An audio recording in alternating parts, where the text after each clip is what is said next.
Isang mapagpalang araw sa inyong lahat mga ka-viewers. Ang pag-uusapan po natin ngayon ay ang tungkol kay Reyna. Habang nagla-live itong si Ate Roda ay marami siyang binabati at maraming beses na naririnig ni Reyna ang kanyang pangalan.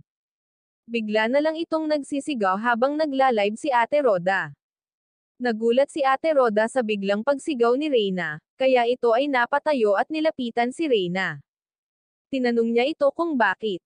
Pero patuloy pa rin itong sumisigaw. Kaya naisip ni Ate Roda na baka naingayan si Reyna sa kanya. Ayaw pala ni Reyna na naririnig niya ang pangalan niya sa live na binabanggit pa man din ni Ate Roda.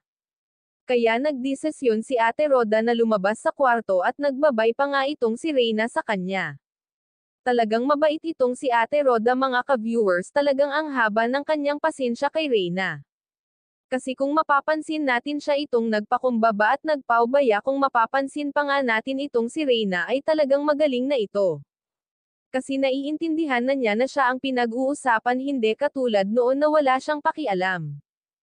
Natutukan kasi ni Ate Roda sa pagpapainom ng gamot sa tamang oras. Nasa tamang oras din ang kanyang pagtulog. At nabanggit pa nga ng bisita ni Ate Roda na talagang magaling na ito. Minsan kasi pag nag-i-scout si Ate Roda ay iniiwan niya si Reyna sa bisita niya, kaya napansin din ng bisita na okay na ito at panay nga raw ang TikTok nito.